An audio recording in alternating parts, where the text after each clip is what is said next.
Welcome to অগ্রগতি Anjana's kitchen and blog. নমস্কার, অগ্রগতি অঞ্জনার কিচেন অ্যান্ড ব্লগে সকলকে জানাই স্বাগত।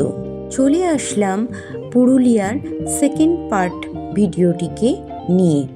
প্রথম পার্টে আমি দেখিয়েছিলাম যে এবছরে 2026 সালে পলাশবিহীন পুরুলিয়া, মানে বসন্তের যে পলাশের আগমন এবার কিন্তু পুরুলিয়াতে ঘটেনি, পলাশ ফুল ফোটেইনি। তো যাই হোক, এবার দ্বিতীয় পর্বেও আমি আজকে অযোধ্যা পাহাড়ের বেশ কিছু দর্শনীয় স্থান ঘুরে দেখাবো। প্রথম পর্বের ভিডিওটিতে আমি দেখিয়েছিলাম আমি যে রিসর্টটিতে উঠেছিলাম অযোধ্যা পাহাড়ের ওপরে, বনলতা রিসর্ট। রিসর্টটির মধ্যে যারা কাজেতে নিযুক্ত রয়েছে এবং ম্যানেজমেন্টে রয়েছে তাদের কিন্তু অত্যন্ত সুলভ আচরণ, ভদ্র ব্যবহার, আর এছাড়া এখানকার সুযোগ সুবিধার সম্বন্ধে আমি আগেই আপনাদেরকে বলেছিলাম। তৃতীয় দিন বেড়াতে বেরিয়ে ফার্স্টে চোখে পড়ল পুরুলিয়ার মহুয়া ফল। এই মহুয়া ফলের থেকে দেশি মদ তৈরি হয়। তো রাস্তায় একজন আদিবাসী ছেলে এই মহুয়া ফল কুড়িয়ে নিয়ে যাচ্ছিল।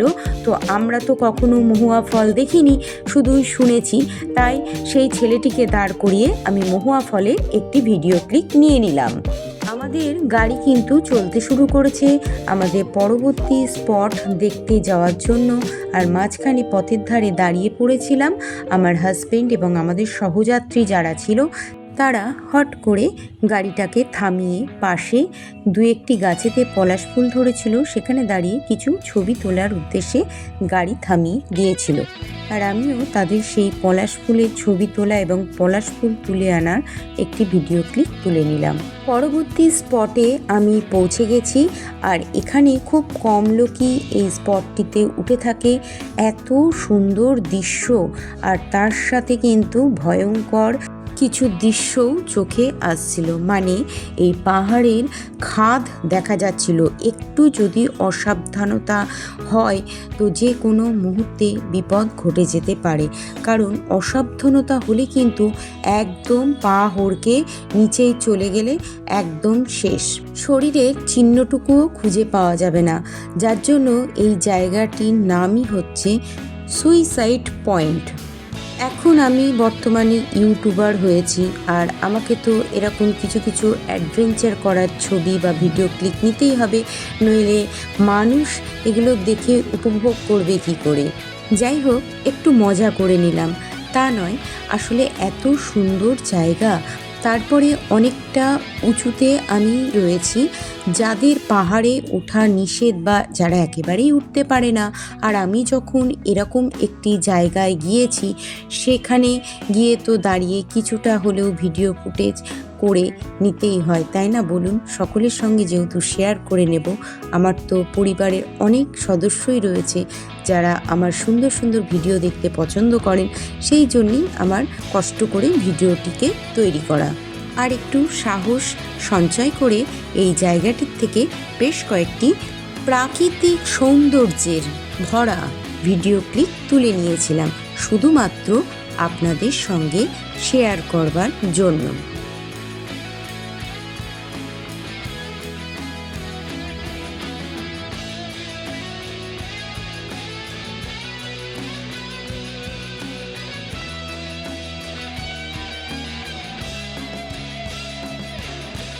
আমাদের সঙ্গে যারা এসেছিল তাদের মধ্যে অর্ধেক মানুষই কিন্তু এই পয়েন্টটি দর্শন করতে আসেনি। শুধু আমার হাজব্যান্ড, আমি এবং একজন আমার হাজব্যান্ডের বন্ধু ছিল, তারাই উঠেছিল। আর আমি যেহেতু ব্লগ ভিডিও তৈরি করছি, সকলের সঙ্গে শেয়ার করব, সেই কারণে আমি এই পয়েন্টটিতে গিয়েছিলাম, কিন্তু না গেলে লসই হতো। এত সুন্দর প্রাকৃতিক দৃশ্য, এগুলো না দেখলে সত্যি মিস হয়ে যেত। আর আপনারা এতক্ষণে রাস্তাঘাট দেখেই বুঝতে পাচ্ছেন যে গিরিপথের এই বাঁকে বাঁকে রয়েছে খাদ আর ভয়ঙ্কর ভয়ঙ্কর পথ। একটু অসাবধানতা হলেই কিন্তু একদম গাড়ি গড়িয়ে খাদে পড়ে যাবে।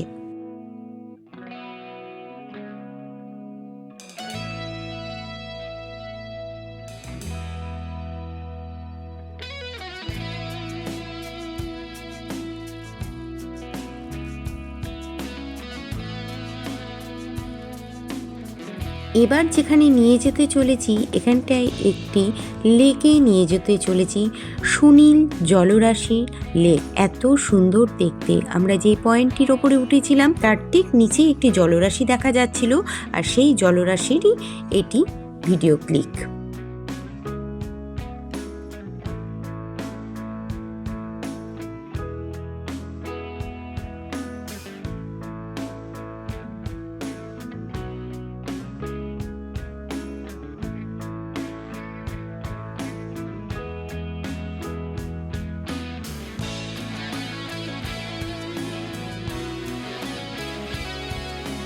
কিন্তু এই লেকটিকে পুরো আমরা কভার করতে পারিনি, কারণ এত সংকীর্ণ এই রাস্তা, যার জন্যই আমরা গাড়িকে ব্যাকে নিয়ে চলে এসেছিলাম।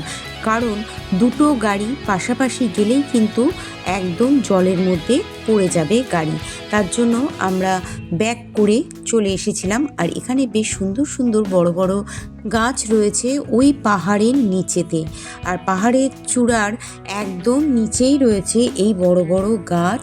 একটি টিউবওয়েল ছিল, পাহাড়ি জল, যা খুব হজমের জন্য দারুণ উপযোগী। তো যাই হোক, সেই জল আমি আমার কুটকুটিকে দিলাম, আমরাও কিছু খেলাম এবং বোতলে ভরে নিলাম। আর দেখুন, এখানে জঙ্গলের থেকে কাঠ আর জঙ্গলের কিছু পাতা এখানকার লোকাল যে আদিবাসী লোকেরা রয়েছে তারা কিন্তু সংগ্রহ করে আনছে। তারও কিছু কিছু ভিডিও ক্লিপ আমি তুলে নিয়েছিলাম আপনাদের সঙ্গে শেয়ার করবার জন্য।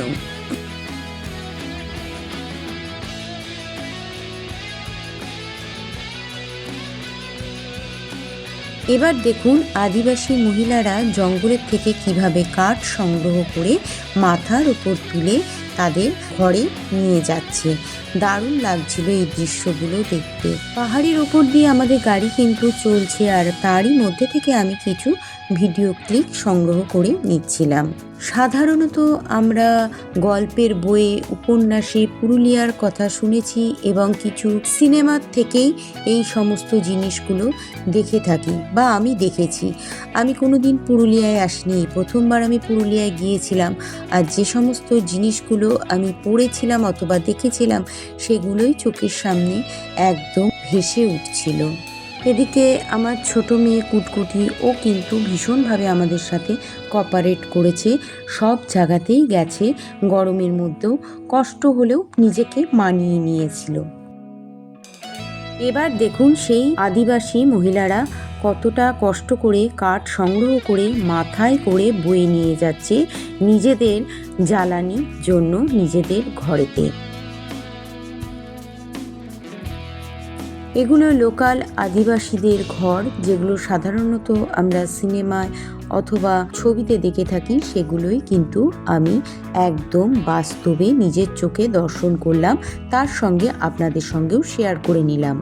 আর এই পাথুরে মাটিতে যে ধরনের বন জঙ্গলের গাছ দেখতে পাচ্ছেন, এর মধ্যে অধিকাংশ শাল গাছ, পলাশ গাছ, মহুয়ার গাছ, পেয়ালের বন, এছাড়া নাম না জানা অনেক দুষ্প্রাপ্যই গাছ রয়েছে, যেগুলো এই পুরুলিয়ার জঙ্গলে কিন্তু রয়েছে।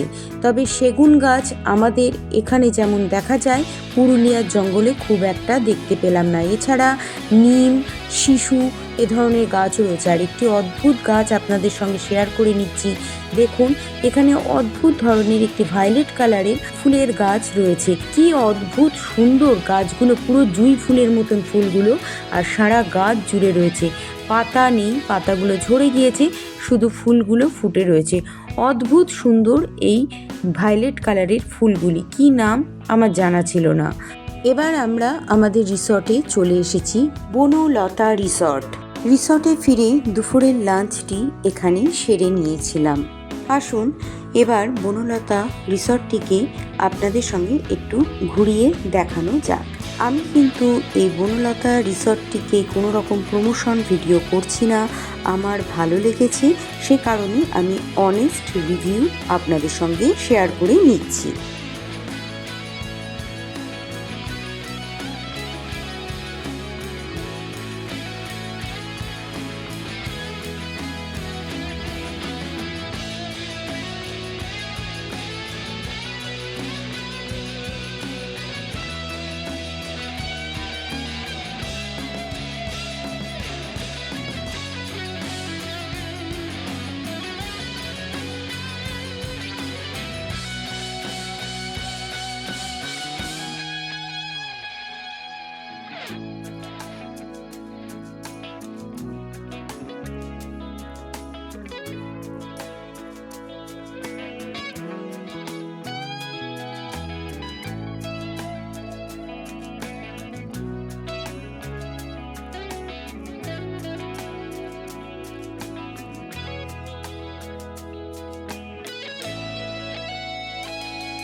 পরের দিন আর্লি মর্নিং আমরা উঠে পড়েছিলাম।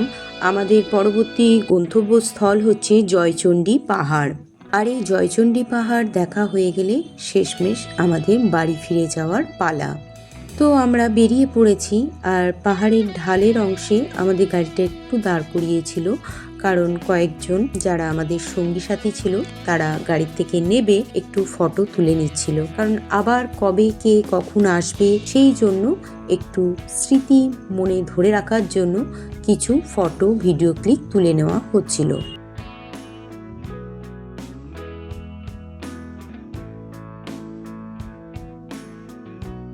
এবার আমরা পাহাড় থেকে নেমে সমতলে চলে এসেছি। সমতলে গাড়ি নেমে আসার পর যখন গাড়ি ছুটে চলেছে তখন আবছা আবছা অযোধ্যা পাহাড়টিকে দেখা যাচ্ছে। আর আমরা এই পাহাড়ের চূড়াতেই ছিলাম দুদিন, বেশ কাটিয়েছিলাম আনন্দ করে। তো যখন পেছন ফিরে তাকাচ্ছিলাম মনটা কিন্তু খুব খারাপ হয়ে গিয়েছিল আমার। তবে পাহাড় থেকে নামার সময় খেয়াল করলাম সমতলে কিন্তু বেশ কয়েকটি লাল পলাশ ফুটে রয়েছে গাছে। আর পলাশ গাছের তলায় পলাশ পেড়ে অথবা পলাশ ফুলগুলোকে কুড়িয়ে নিয়ে এখানকার আদিবাসী ছেলেমেয়েরা মালা তৈরি করে গাছের তলায় দাঁড়িয়ে বিক্রি করছিল। আরও ভিডিও ক্লিপ তুলে নিলাম। এবার আমাদের পরবর্তী গন্তব্যস্থল জয়চণ্ডী পাহাড়, সেখানে আমরা চলে আসলাম। আর এখানে যে স্টেডিয়াম অথবা মঞ্চটিকে দেখতে পাচ্ছেন, এটা কিন্তু সত্যজিৎ রায়ের স্মৃতির উদ্দেশ্যে তৈরি করা হয়েছে। বিশ্ববরেণ্য চলচ্চিত্রকার, কিংবদন্তি পরিচালক, শ্রেষ্ঠ চলচ্চিত্রকার, চলচ্চিত্রের জাদুকর বা প্রতিভা হিসেবে উল্লেখ করা হয়, যিনি ভারতীয় চলচ্চিত্রকে বিশ্ব দরবারে তুলে ধরেছিলেন, সেই সত্যজিৎ রায়ের কথাই আমি বলছি। আর কেন তাকে সম্মান জানানোর জন্য এখানে এই জয়চণ্ডী পাহাড়ের এই জায়গাতে স্টেডিয়ামটি তৈরি করা হয়েছে জানেন? কারণ এই বিশ্ববরেণ্য চলচ্চিত্রকার সত্যজিৎ রায় বিখ্যাত হীরক রাজার দেশের সিনেমাটির কিছু অংশের শুটিং এই জয়চণ্ডী পাহাড়েতেই করেছিলেন।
আর এখানে একটি দারুণ জিনিস কিন্তু আমার চোখেতে পড়ল, সেটা হচ্ছে জয়চণ্ডী পাহাড়ে একদম তলদেশে বেশ কয়েকটি বাড়ি রয়েছে। কি সুন্দর ব্যাপারটা, তাই না? একদম ঘুম থেকে উঠেই সকাল সকাল যখন জানলা খুলে অথবা ছাদের উপর উঠলেই কিন্তু জয়চণ্ডী পাহাড়কে একদম সামনাসামনিভাবে দেখতে পাওয়া যাবে। পুরুলিয়াতে যেতে যেতে কিন্তু আমি বেশ কিছু খেজুর গাছ, তাল গাছ আর বেশ কয়েকটি পুকুর চোখে পড়েছে। তার মধ্যে এই পুকুরের ছবিটি আমার খুব ভালো লাগলো, সেটাই আপনাদের সঙ্গে শেয়ার করে নিলাম।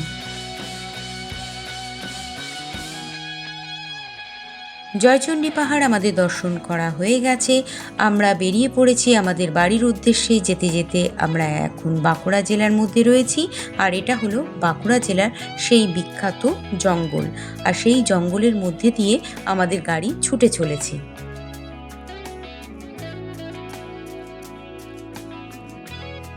এবার চলে আসলাম Damodar valley corporation power plant. এই সেই দামোদর ভ্যালি কর্পোরেশন পাওয়ার প্ল্যান্টের কথা আমরা পড়েছি বইয়েতে আর গল্পও শুনেছি, সেটাই আমার আজকে দেখা হয়ে গেল, সেটারও ভিডিও আমি আপনাদের সঙ্গে শেয়ার করে নিলাম।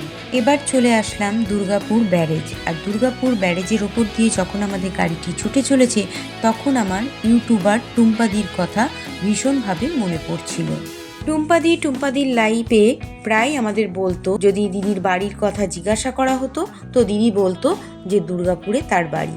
তো যখন দুর্গাপুরের ওপর দিয়ে চলেছি তখন কিন্তু এই দিদিভাইটির কথা আমার বারবার মনে হচ্ছিল। এরপর এক এক করে বর্ধমান, তারপরে হুগলি ডিস্ট্রিক্ট ছাড়িয়ে নদিয়ার মধ্যে ঢুকে পড়লাম। সব শেষে আমার বাড়ির কাছে আমি চলেও এসেছি, আর বাড়িতে আমি পৌঁছে গেছি, আর এটাই হলো আমার বাড়ির রাস্তা। ভিডিওটি শেষ করার আগে সবাইকে বলবো, যদি আমার চ্যানেলের নতুন বন্ধু হয়ে থাকেন তো প্লিজ আমার চ্যানেলটিকে সাবস্ক্রাইব করে পাশে থাকা অল বাটনটিকে প্রেস করে দেওয়ার জন্য। তাহলে অল নোটিফিকেশানটি অন করা থাকলে যখনই আমি নিত্য নতুন ভিডিও আপলোড করব সবার প্রথমে আপনার কাছে আমার চ্যানেলের নোটিফিকেশান পৌঁছে যাবে।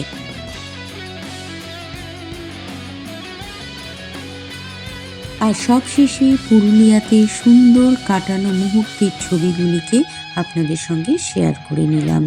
আজকের ব্লগ ভিডিওটি আপনাদের কাছে কেমন লাগলো অবশ্যই কিন্তু সুন্দর একটি কমেন্ট করে আপনাদের মূল্যবান মতামত আমাকে জানাবে। আর সবাই খুব ভালো থাকবেন। আজকের মতন ভিডিওটি আমি এখানেই শেষ করছি। পরবর্তী আবার নতুন কোনো ভিডিও নিয়ে হাজির হয়ে যাব। ততক্ষণের জন্য টাটা, বাই বাই।